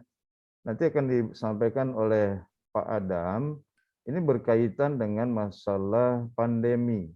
Ketika pandemi ini berlangsung, tentu tadi Pak Wahyu menyampaikan bahwa fasilitas untuk penggunaan laboratorium, kemudian ada juga PPKM dan seterusnya, itu aturan dari pemerintah. Maka departemen ini memutuskan untuk membolehkan tugas akhir atau skripsi itu dilakukan secara literatur review, ya. Artinya tidak harus mendapatkan data di lab, gitu. Kalau memang tidak memungkinkan. Nah, ini tergantung nanti dengan pembimbingnya, ya bisa dibahas. Namun beberapa yang sudah kemarin kita evaluasi itu ternyata masih ada sedikit salah persepsi mengenai literatur review ini. Nah, oleh karena itu Pak Kadep sampaikan tadi, kalau bisa Pak Doni tolong disampaikan oleh Pak Adam mengenai aturan bagaimana sih caranya membuat skripsi dengan literatur review. Maaf. Boleh ya Pak Wahyu ya? Paling kurang lebih 5-10 menit. Boleh Pak, saya malah ya, izin ya Mas Afwa ya. Baik, kalau demikian Pak Adam boleh share screen untuk bisa disampaikan pada teman-teman. Silakan Pak Adam. Oke, saya share screen dari suratnya aja langsung ya Pak ya? Iya, silakan Pak, untuk mempercepat, tidak ada masalah. Yang penting poinnya disampaikan supaya para mahasiswa ini jelas literatur review itu apa yang dilakukan. Silakan Pak Adam. Oke, ini udah terlihat ya? Sudah. Ya, jadi memang mempertimbangkan kondisi pandemi ini ya, dan pastinya sangat berpengaruh ke seluruh aspek, dan terutama untuk teman-teman yang skripsi, dan kebanyakan di kita kan lab basah ya, artinya kita harus melakukan eksperimen langsung, karakterisasi, dan seterusnya. Dan di sisi lain, kadangkala lab itu harus dibatasi gitu kan, jadi secara jadwal mungkin tidak memungkinkan, ataupun bahkan worst case-nya lab itu bisa ditutup gitu kan, karena misalnya ada kasus. Baik ini lab untuk eksperimennya sendiri, ataupun untuk karakterisasinya, mau di dalam kampus ataupun di luar kampus gitu kan. Jadi ada contoh senior kalian mungkin yang skripsi kemarin gitu kan, udah ngambil datanya nih, sampelnya udah dibuat segala macam, kemudian dikarakterisasi, dikirim, tapi ternyata lockdown habis itu. Jadinya datanya belum bisa didapat. Jadi pekerjaan yang sudah dikerjakan beberapa waktu ya hanya mungkin sebagian saja yang bisa ditulis gitu ya. Karena tadi kan ada batas waktunya tentunya. Nah, di sini ada solusi yang kemudian bisa diterapkan, yaitu dua hal ya. Yang pertama studi literatur, berbasis studi literatur, atau permodelan simulasi. Jadi studi literaturnya ini pun bisa sebagian ataupun persentasenya cukup besar, tergantung case by case ya. Kita lihat kondisinya seperti apa. Jadi misalnya ada di antara teman-teman yang skripsinya melakukan pengujiannya karakterisasi kimia, kemudian karakterisasi uji merusak gitu. Baru dapat karakterisasi kimianya aja nih, terus pas mau uji rusak, labnya ternyata lockdown, jadinya nggak punya data. Nah itu bagaimana? Nah ini bisa coba hasilnya ditambahkan dengan studi literatur yang ada. Kira-kira dengan hasil awalan yang sudah didapat, ini prediksinya kira-kira sifatnya yang muncul seperti apa, itu bisa dielaborasikan. Jadi ini sifatnya yang tambahan ya. Jadi begitu nanti teman-teman punya data, tapi itu sangat minim, bisa ditambahkan studi literatur yang ada. Tentunya ini harus komprehensif ya. Jadi dilihat dari beberapa sumber, kemudian dari beberapa perspektif, dari sifat-sifat yang ada. Nah ini bisa ditambahkan ke skripsinya. Ataupun memang ya dari awal yang diambil data-data sekunder gitu. Maksudnya hanya berdasarkan studi literatur, tapi juga nanti harus dimodelkan atau dikeluarkan data lagi, data tersiernya, diolah dari situ, dianalisis, dibikin permodelan atau simulasinya itu juga diperbolehkan. Jadi memang mengingat keterbatasan kita semua pada saat pandemi ini, hal seperti ini diperbolehkan dan tetap dapat mengevaluasi kemampuan teman-teman semua di sini dalam menganalisis data, dalam membuat hipotesis dan seterusnya.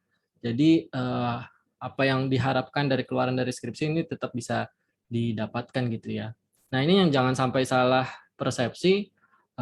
Nanti misalnya, wah ini boleh dari studi literatur aja nih. Nah nanti ternyata cuma semacam bedah paper gitu. Jadi cuma ambil 1-2 paper, terus di komentari sedikit, nah itu kurang dalam. Jadi harus diperhatikan juga kedalamannya, kedalaman analisisnya, sudut pandangnya, dan itu harap dikomunikasikan dengan dosen pembimbingnya nanti ya. Jangan sampai kualitasnya sangat minim gitu. Meskipun kita terbatas dengan metode karakterisasi ataupun praktiknya, tapi jangan sampai daya analisis kita juga turun kualitasnya gitu. Jadi kita coba cari cara lain, yaitu dua ini ya tadi, dari studi literatur dan juga dari permodelan. Mungkin itu nanti ya, kalau ada pertanyaan bisa sekalian disampaikan juga. Atau kalau ada tambahan dari Pak Wahyu aja atau Pak Donanta, monggo juga Pak. Mungkin dari saya sekian. Ya, baik, terima kasih Pak Adam. Jadi sudah disampaikan tadi bahwa dalam masa pandemi ini dimungkinkan untuk melakukan skripsi ya, bukan dari data yang berasal dari lab basah, tapi juga literatur review atau simulasi permodelan secara komputasi. Rasanya sudah cukup jelas tadi disampaikan oleh Pak Adam. Saya kembalikan lagi kepada Mas Apa untuk bisa dikendalikan lagi. Silakan Pak. Oke, makasih banyak Pak Donanta sama Pak Adam buat penjelasannya nih. Jadi makin jelas. Saya soalnya banyak banget juga masuk tingkat akhir nanya-nanya kayak, wah ini Dep kapan dibuka nih? Pengen nge-lab atau pengen yang aslab juga pengen preparasi gitu. Nah ternyata udah ada solusinya juga nih ternyata ya dari simulasi ini. Oke, kalau gitu mungkin kita lanjut aja ke sesi tanya jawab ya. Mungkin yang ingin bertanya nih teman-teman mahasiswa boleh banget raise hand gitu ya, buat nanyain pertanyaannya. Terus kalau udah saya persilahkan bisa banget on mic. Oke, silakan yang mau bertanya. Silahkan loh yang mau bertanya loh, jangan Jelas malu-malu. semua kayaknya. Mas Adam mau bertanya pada Pak Wahyu, silakan. Tanya apa? Kok malah kita, Udah mulai kita bercanda. saling bertanya malah. Saya diam deh. Maaf, Pak moderator. Ada yang mau nanya, Pak, itu kan KP butuh dosbing ya Pak. Gimana sih Pak cara minta tolong, cara minta dosennya jadi dosen dosbing gitu, mungkin kayak gitu kali. Ada yang mau nanya? Malah ada yang mau nanya. Kalau perlu dosbing, kalau untuk KP mah tinggal deketin aja gitu ya. Approach, WhatsApp dengan sopan itu ya Pak, kami ada rencana KP dengan topik ini di sini gitu ya. Sih bisa. Nggak masalah kalau KP sih. Oke. Oke, by the way nanti informasi aja ya, nanti ini rekamannya akan saya upload di YouTube Dev gitu ya, just in case nanti ini kan nanti linknya akan saya kasih ke Alfa juga gitu ya, jadi just in case nanti kalian tadi masuknya terlambat atau ada yang kelewat itu bisa didengerin aja lagi ya. Silahkan, ada yang mau tanya? Oke. Kelihatannya udah cukup jelas nih Pak Wahyu menyampaikan tadi. Ya, itu ada satu. Itu Pak. Oke, kepada Matthew dipersilakan nih buat bertanya. Oke, terima kasih. Perkenalkan Pak, nama saya Matthew Alexander dari Metalurgi Angkatan 2019. Saya mau nanya tentang yang KP, soalnya kan saya masih 2019 juga ya, berarti masih KP. Nah, kan alurnya itu sebenarnya kan yang saya baca tuh mencari dosen pembimbing, habis itu mengajukan surat permohonan KP, habis itu baru kerja prakteknya. Nah, terus kalau misalnya seperti itu, kan tadi ada proposalnya ya Pak, untuk kerja prakteknya. Nah, terus ada bagian durasi. Terus nanti kalau misalnya kita bikin proposal, itu durasinya kan belum tentu juga, kan masih emang ini kan Pak, apply ke perusahaan-perusahaan. Berarti durasinya itu emang kita tulis durasi liburan aja ya Pak? Ada lagi? Atau udah segitu tanyanya? Terus ini Pak, mau tanya juga tentang tadi yang dosen pembimbing untuk skripsi sama seminar. Kalau misalnya nggak cocok sama fokusan bidang dari dosen ya kan bisa aja mungkin kayak sukanya polimer dapat dosen ekstraksi kayak gitu. Mungkin aja sih Pak. Oke, baik Pak Doni mau jawab atau saya boleh jawab Pak? Saya persilahkan Pak Wahyu untuk menjawab. Baik, terima kasih Pak Donanta. Jadi untuk KP ya, jadi betul KP itu nggak jarang juga sih yang perlu bikin proposal gitu ya. Saya tahu beberapa mahasiswa juga bikin proposal gitu ya. Tapi biasanya sih memang hanya surat permohonan aja. Tapi just in case memang perlu proposal gitu ya, dituliskannya adalah tuliskan itu seperti saya bilang, cek dulu aja available-nya atau masa liburnya dari kapan sampai kapan gitu ya.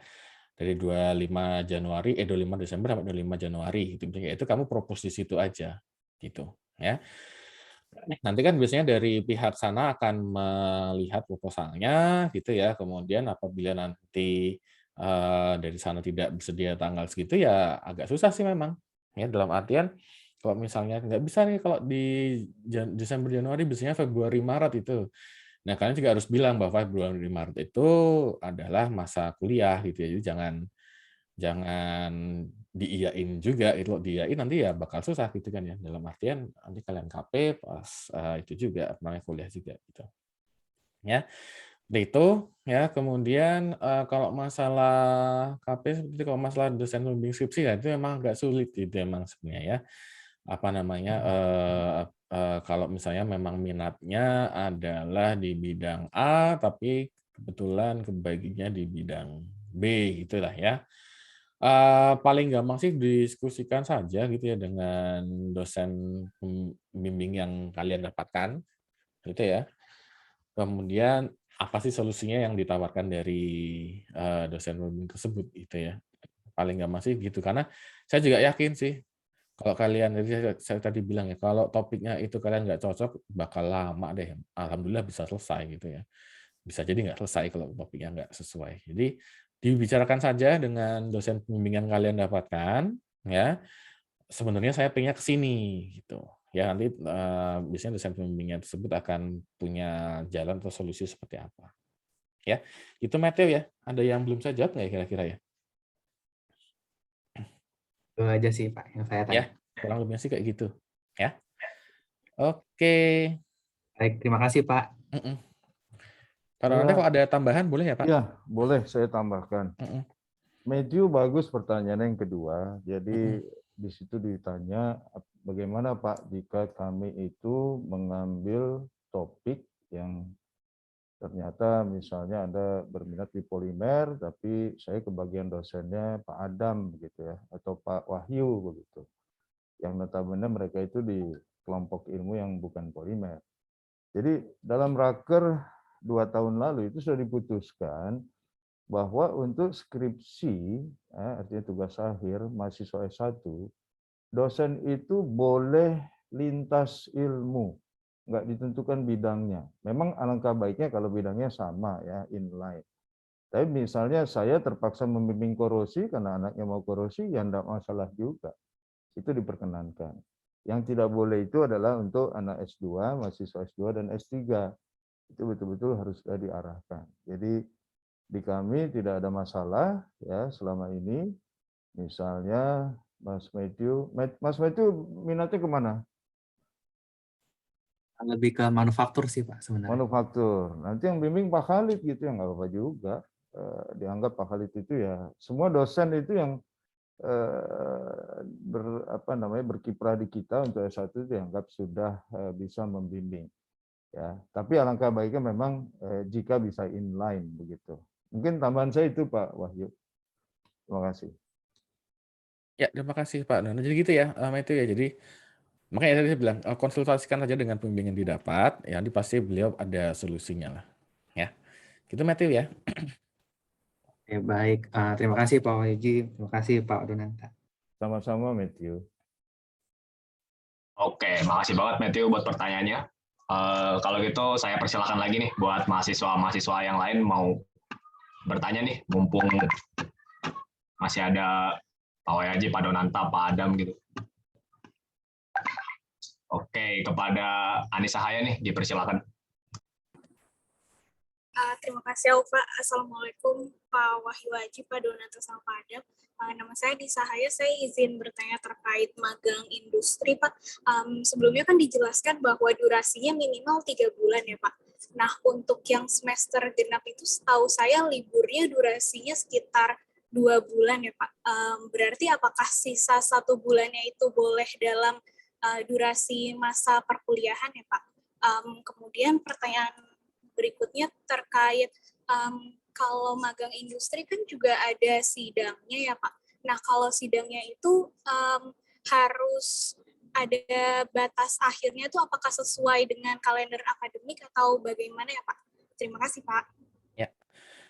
Oke, terima kasih Anissa pertanyaannya. Ini berarti magang industri yang ada di struktur kurikulum 2020 ya. Nah, itu benar minimal 3 bulan dan nggak mungkin sih 3 bulan itu dilakukan di liburan gitu ya. Itu ya pasti akan dilakukan di masa kuliah. Sehingga ya, tadi saya sudah bilang ya bahwa kalau mengambil mata kuliah magang industri atau magang umum ya yang 6 SKS itu nggak boleh ngambil mata kuliah lain ya yang tatap muka gitu ya. Jadi misalnya kamu semester 7 lah ambillah ya. Semester 7 kamu mau mengambil mata kuliah magang industri. Ya, itu berarti di semester 7 itu kamu hanya bisa mengambil mata kuliah magang industri plus 1 mata kuliah yang non tatap muka, ya. Dalam artian boleh magang industri plus KP, magang industri plus seminar, atau magang industri plus skripsi. Ya, jadi emang itu dilakukannya di masa kuliah, nggak mungkin di liburan, gitu. Ya. Itu ya, untuk yang magang, industri atau magang yang ada di struktur kurikulum, ya. Nah, kemudian, pertanyaan kedua, sidang apakah mengikuti, apa namanya, jadwal kalender akademik? Ya, kami sarankan kalau KP memang jauh lebih fleksibel lagi sih dibandingkan, apa namanya, skripsi gitu ya. Tapi disamakan juga nggak masalah. Gitu ya. Jadi, ikutin aja, apa namanya, pengumpulannya itu, di jadwal pengumpulannya, kemudian sidangnya. Kalau sidang sih biasanya kalau KP biasanya juga bakal sibuk ya. Sidang KP itu biasanya malah either di depan-depan banget atau di belakang-belakang gitu ya. Jadi setelah sidang skripsinya sudah selesai semua, baru sidang KP. Karena kan kalau sudah mengambil KP berarti kalau baru mengambil KP atau magang itu kan berarti biasanya belum belum itu ya, belum tingkat akhir banget ya. Tapi just in case sudah tingkat akhir seperti kemarin contohnya ya di semester kemarin lah, ya dia mengambil magang industri plus mengambil skripsi ya berarti emang semua laporannya juga harus ngikutin jadwal dari kalender akademik karena kan mahasiswanya harus ikut, yudisium gitu ya. Nggak mungkin kan mahasiswanya ikut yudisium belum sidang magang gitu ya, gitu ya. Jadi untuk apa namanya, gampangnya ya untuk melihat jadwal itu, kalau misalnya kalian sudah tingkat akhir, sudah benar-benar mau lulus ya, tolong sidang menyidangnya itu jauh-jauh hari lah sebisa mungkin ya, jauh-jauh hari sebelum yudisium ya. Nah, tapi just in case kalian itu belum mau lulus semester ini juga gitu ya, itu relatif ini masih lebih fleksibel. Gitu ya, Anissa ya. Baik, terima Oke, kasih, gitu. Pak. Ya. Oke, makasih Haya buat pertanyaannya. Kita lanjut ke Bang Owo. Dipersilakan, Bang Akbar Pranowo.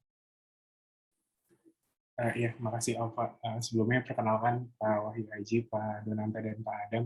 Nama saya Akbar Pranowo dari Metalurgi 2018. Di sini mau nanya Pak, mungkin saya tadi agak kurang nangkep yang bagian di Pak Wahyu Haji jelasin terkait mata kuliah seminar. Nah, kalau di kalender akademis itu kan ada dua ya Pak, yang tahap batas akhir penyerahan karya ilmiah siap uji tahap 1, sama yang tahap 2. Nah, itu bedanya apa ya Pak? Sama mungkin ini saya nanya juga soalnya kalau yang saya punya terkait kalender akademis itu masih yang surat rektor nomor 499, kalau nggak salah yang bulan Maret. Nah, berarti ada yang lebih terbaru lagi ya Pak dari surat rektor yang 499 tadi. Soalnya beberapa jadwalnya tadi saya cocokin agak sedikit beda harinya. Tanggalnya maksudnya. Mungkin itu aja Pak. Terima kasih. Oke. Kalender akademik ya. Kalender akademik paling gampang sih kamu bisa itu dulu di websitenya itu ya, websitenya Fakultas Teknik ya. Itu kan ada tuh di bagian kalender akademik itu bisa di-download aja. Ya, itu paling baru sih itu sudah ada saya lihat nih sekarang semester gasal 2021-2022 ya, ini jadwalnya sih sama dengan yang sekarang harusnya. Ya, itu paling update di situ. Ya. Kemudian apa sih bedanya tahap 1, tahap 2? Sebenarnya bedanya nggak ada sih. Ya. Bedanya nanti hanya waktu nanti kalian misalnya lulus di yudisium tahap 1, ya, itu berarti nanti di transkrip ya, kalau nggak salah di transkrip itu nanti tanggal lulusnya ya tanggal yudisium tahap 1 itu. Gitu ya. Tapi memang nggak jarang sih tahap 1 itu emang bukan agak jarang, saya bilang ya tahap 1 itu jarang ya. Kami yudisium tahap 1 itu jarang dilakukan besar gitu ya. Jadi biasanya cuma kalau misalnya ada mahasiswa yang semester ini gitu ya, semester 5 ini, semester 7 ini misalnya mungkin semester 9 ini misalnya semester 9 dia udah selesai skripsi tapi nggak sempet nih, bener nggak sempet buat sidang gitu ya. Nah, semester depan kan tinggal sidang doang, gitu kan ya. Nah, sidangnya itu bisa ikut aja di tahap 1. Nanti di transkripnya akan tercantum bahwa lulusnya ya di yudisium tahap 1 ya. Tapi biasanya sih emang kita kalau yang normal di tahap 2 ya. Tahap 2 itu biasanya kan berarti dia yang di bulan apa ya? Ya tadi bulan Januari gitu ya. Ya gitu ya. Jadi nggak ada bedanya sih, bedanya cuma di tanggal itunya. Just in case kamu nanti misalnya di semester depan, di semester 8 gitu ya, udah selesai nih, jadi semester 8 awal lu udah selesai, udah bisa disidangkan, ya nggak apa, sidang aja duluan, nanti bilang ke Dosbingnya bahwa kamu bisa diikutkan di yudisium tahap 1 gitu. Jadi nanti itunya di transkripnya ya bisa apa namanya ikut tanggalnya bisa ikut di transkrip tahap 1. Tapi tentu saja dengan catatan ya waktu semester kamu mengambil skripsi hanya tinggal skripsi doang gitu kan ya. Kalau kamu ngambil skripsi plus mata kuliah lain kan mata kuliah lain lulusnya baru di belakang gitu kan ya, baru di yudisium tahap 2 itu. Jadi nggak mungkin bisa juga gitu. Ya. Kurang lebihnya gitu sih Akbar Pranowo ya. Itu Oh aja iya, bedanya. sudah jelas. Terima kasih Pak Wiwaji. Yes. Oke. Alfa kita sampai 14.30 aja ya, nggak apa ya? Oke Pak, siap. Sip, makasih Bang Akbar Pranowo buat pertanyaannya. Kita buka lagi nih pertanyaan buat teman-teman mahasiswa nih sampai 14.30. Jangan sampai nanti kelewatan kesempatannya gitu ya. Habis sosialisasi masih banyak pertanyaan ternyata gitu. Oke, kepada William Lim dipersilakan nih buat bertanya. Baik, selamat sore Pak Wiwaji, Pak Donanta, dan Pak Adam. Saya ingin bertanya tentang KP kan kita perlu meminta surat dari DEP ya. Kan biasa KP itu kita gerombolan. Yang saya dengar sih gerombolan. Untuk yang gerombolan itu biasa bertiga atau berempat, surat dari departemennya itu satu saja apa setiap mahasiswa di gerombolan itu ikut mengajukan? Begitu saja Pak. Istilahnya itu loh gerombolan, ngeri. Udah kayak DITII. Silakan Pak Wahyu. Iya, baik Pak. Terima kasih. William. Oke William, jadi betul ya. Ini justru pertanyaannya ada beberapa pertanyaan dulu ya. Jadi waktu mengajukan KP itu apakah bisa sendiri? Boleh. Apa bisa berkelompok? Boleh juga. Gitu ya. Nggak jarang kok yang sendirian. Lebih seringnya sih berkelompok ya, bertiga, berempat gitu ya. Tapi banyak juga ya, ada juga yang sendirian satu orang saja ya. Nah, mengenai surat izinnya ya kalau misalnya satu kelompok ini 4 orang ini tujuannya sama, jadwalnya sama gitu ya biasanya satu saja sih suratnya. Jadi nanti kamu di formnya kan ada beberapa kolom ya siapa aja yang mau ikut gitu ya di satu saja di satu form pengajuan nanti diserahkan ke kami nanti akan dibuatkan surat resminya ke Mbak Dewi ya oleh Mbak Dewi nanti Mbak Dewi akan memberikan suratnya ke kalian gitu ya. Itu biasanya satu kelompok satu sih biasanya. Ya. Itu ya William ya. Sekalian pengumuman ya. Jadi boleh kok satu orang aja ke KP di satu tempat tuh nggak masalah. Jadi kita nggak ada batasan. Ya, gitu. Gitu William? Menjawab kah? Menjawab Pak. Baik Pak. Terima kasih Pak. Sip. Oke, makasih William buat pertanyaannya. Oke, kita buka lagi nih buat teman-teman mahasiswa sampai 14.30.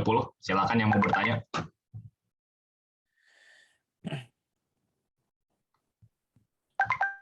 Ya, jadi kadang-kadang ada yang satu mahasiswa pengennya sendirian ya nggak masalah juga gitu ya. Ada yang berkelompok ya nggak masalah juga. Batas maksimal berapa orang Pak kelompok? Biasanya sih itu yang menentukan malah dari tempat KP-nya ya. Biasanya itu 4 atau 5 paling banyak gitu ya. Jadi kami sih sebenarnya nggak ada apa namanya batasan realnya.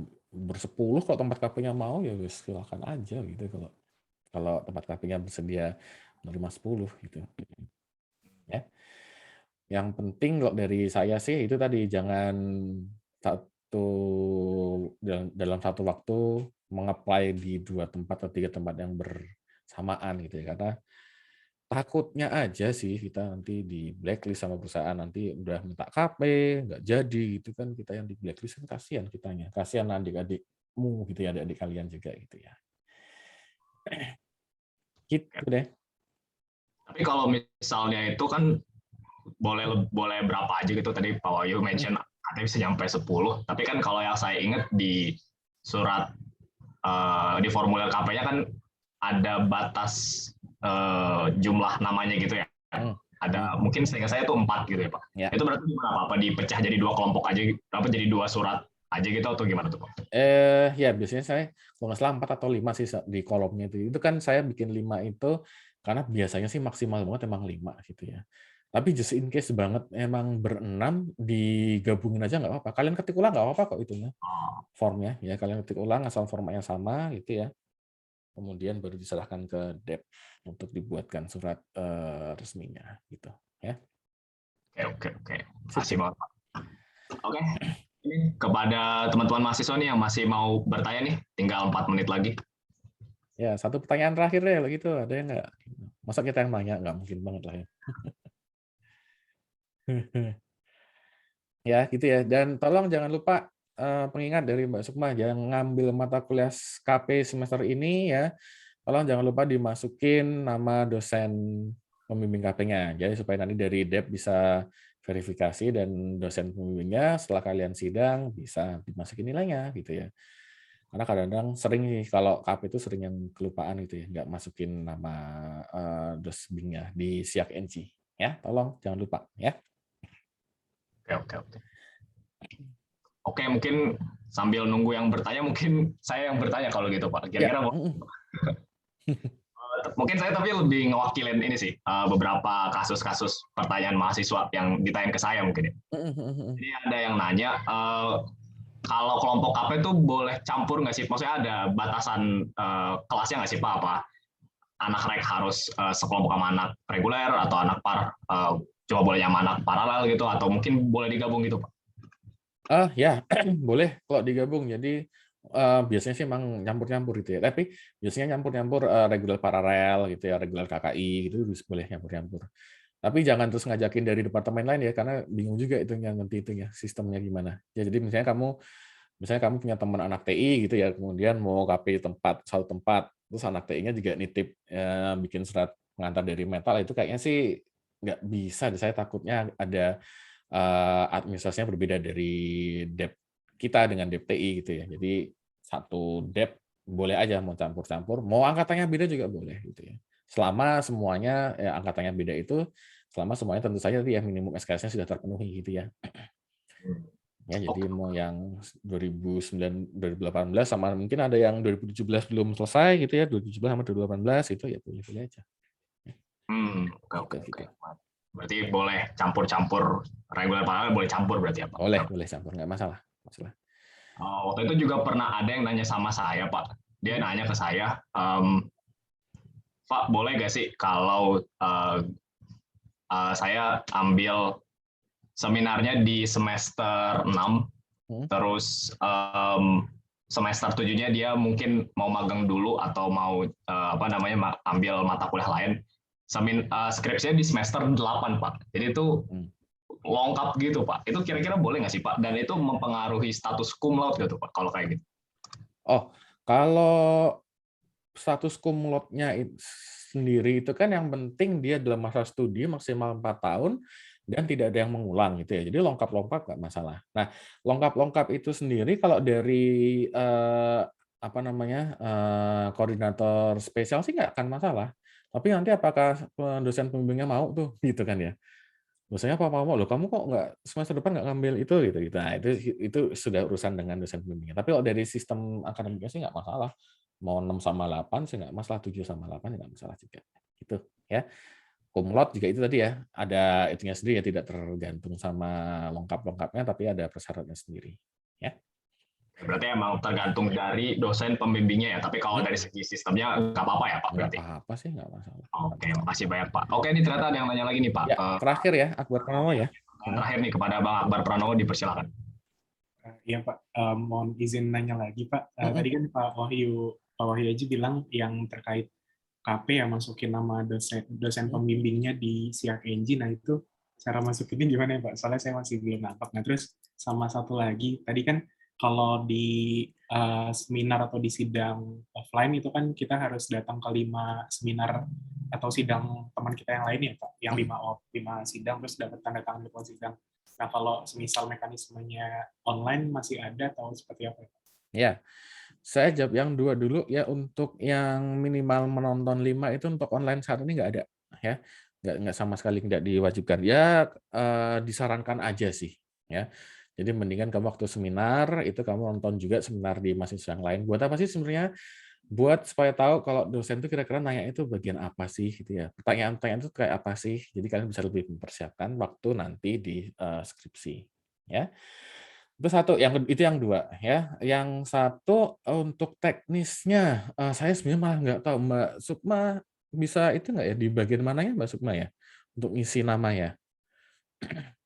Mbak Sukma ada nggak sih? Kayaknya ada sih. Ini Pak, Yes. biasanya mahasiswa juga bisa mengisi dari siang ini Pak, masukkan nilai nama dosen pembimbingnya dari siang ini bisa nanti dari situ mereka bisa. Mbak, suaranya kecil banget kayaknya sih Mbak. Halo, ya? Ya. Dengeran nggak Pak? Kedengeran, nah agak Ya. kedengeran. Agak teriak dikit Mbak. Ya, dari siang NG, mahasiswa bisa memilih nama dosen pembimbingnya. Nanti dari situ bisa saya lihat juga, cek, nanti saya verifikasi. Kalau sudah muncul nama dosen pembimbing di siang NG-nya, itu berarti sudah diverifikasi. Tapi apabila belum muncul di nama dosen pembimbing, berarti itu belum saya verifikasi. Bisa juga mahasiswa lewat WA, kirim ke saya, nanti saya verifikasi. Ya. Itu sih, Pak. Kalau di IRS berarti mereka ngambilnya bukanya di bagian mata kuliah spesial ya Mbak ya? Iya, betul Pak. Oke, jadi kita ya. Jadi kamu buka di Syak NG kamu, terus di mata kuliah spesial itu ada bagian bimbingan kali ya, gitu kan ya. Itu nanti kamu bisa isi ubah gitu kan ya, ada ubah, ada pembimbingnya siapa gitu. Atau di kolom judul Pak. Oh, kolom judul. Iya. Kolom judul, ya gitu deh. Saya malah nggak terlalu ngerti. Saya lagi cuma bayangin doang ini. Gitu ya Akbar ya, untuk teknis seperti itu atau paling gampang kamu bisa kontak Mbak Sukma langsung aja lah ya. Ya, bisa. Minta tolong diisiin nama pembimbingnya sini. Gitu, ya, Akbar ya. Oh iya, baik Pak. Terima kasih. Oke, sip. Oke, saya rasa cukup ya pertanyaannya ya Alfa ya. Oke Pak, boleh. Kita cukupkan aja ya. Jadi sekali lagi saya ucapkan terima kasih pada IMED yang sudah memfasilitasi ya acara ini. Kemudian terima kasih banyak pada Pak Donanta, Pak Adam yang sudah ikut membantu mensosialisasikan ya, Mbak Sukma atas bantuannya ya. Dari saya cukup sekian, saya kembalikan ke Aufa lagi ya. Oke, makasih banyak Pak Wahyuaji. Kalau gitu kayaknya buat acara hari ini kita sekiankan dulu sampai sekarang, sampai saat ini. Saya dari perwakilan dari IMED mau ngucapin makasih banget nih buat Pak Wahyuaji, buat Pak Donanta, buat Pak Adam, buat Mbak Sukma juga yang udah nyempetin waktunya dan ngisi materi buat hari ini. Semoga materi hari ini bermanfaat banget nih buat mahasiswa-mahasiswa metal di semester ganjil nanti. Semoga juga buat mahasiswa-mahasiswa metal buat semester ganjilnya yang lagi menjalankan tugas akhir sama yang mau ngambil tugas akhir di semester depan dipermudah dan dilancarkan sampai selesai. Oke. Amin. Kalau gitu saya pribadi dari IMED undur diri. Makasih. Wassalamualaikum warahmatullahi wabarakatuh. Waalaikumsalam warahmatullahi wabarakatuh. Saya izin, Pak Adam terima kasih, Pak Wahyu terima kasih, Mbak Sukma terima kasih, semuanya terima kasih. Terima kasih banyak Pak Donanta. Mari. Mari Pak.